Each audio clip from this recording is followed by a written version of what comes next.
Ja vas još jedanput molim, ne prijetim, nego molim da ozbiljno shvatite tumačenje političke volje srpskog naroda koju ovdje zastupa Srpska demokratska stranka i Srpski pokret obnove, a poneki Srbini iz drugih stranaka. Molim vas da ozbiljno shvatite, ovo nije dobro što vi radite. Ovo je put na koji vi hoćete da izvedete Bosnu i Hercegovinu, ista ona autostrada pakla i stradanja kojom su pošli Slovenija i Hrvatska. Nemojte da mislite da nećete odvesti Bosnu i Hercegovinu u pakao, a muslimanski narod možda u nestanak. Jer muslimanski narod ne može da se odbrani ako bude rat ovdje. Oni su opet na kraju prošlog vijeka postali najveći neprijatelji našeg naroda. Muslimani, Bošnjaci, Hrvati i svi drugi u okruženju. Pa čak su došli do toga da je naša pravoslavna braća, koja sebe smatraju Crnogorcima, su protiv Srba, pa i u Makedoniji gledamo te pokrete. Evo nas 11. jula 1995. godine u srpskoj Srebrenici. Uoči još jednog velikog praznika srpskoga poklanjamo srpskom narodu ovaj grad i napokon došao je trenutak da se posle bune protiv Dahija Turcima osvetimo na ovom prostoru.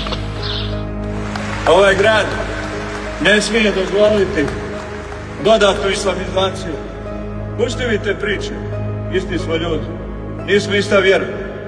Niko ne laže gore i više od Turčina. Šta je napravljeno na istočnoj liči?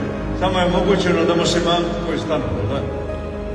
Jel mislite da je to sreća? Pa vi to znate bolje nego ja.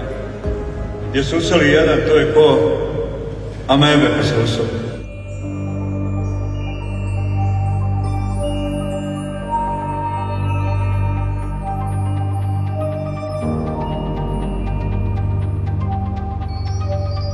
Činjenica da se kopaju masovne grobnice, u našem slučaju tercijarne, sekundarne i tercijalne masovne grobnice, to podrazumijeva da se u stvari skrivaju dokazi o počinjenju krivičnih djela.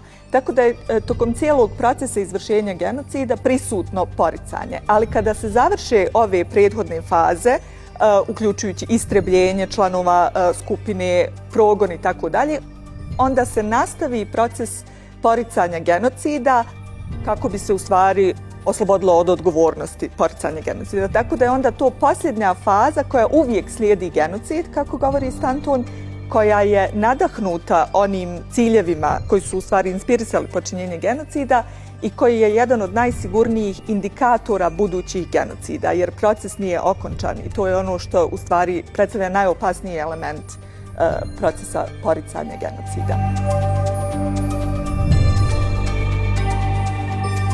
Mogu reći da je segment klasifikacije i dehumanizacije najviše prisutan trenutno u Bosni i Hercegovini. Klasifikacija u smislu da se jedan narod odvaja od drugog naroda, odnosno da se jedan narod u potpunosti izdvaja od drugog naroda, a to vidimo danas kroz etnički prefiks na svim mogućim javnim sferama.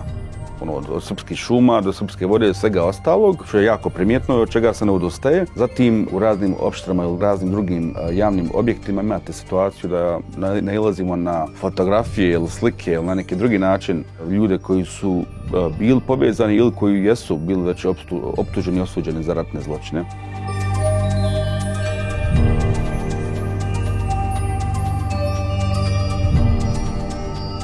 Ono što mene posebno zabrinjava jeste da su ljudi, da su djeca, mladi ljudi koji su rođeni, pa čak i nekoliko godina poslije svih tih događaja, poslije genocida, poslije rata, da oni katkad da su mnogo bučniji i agresivniji.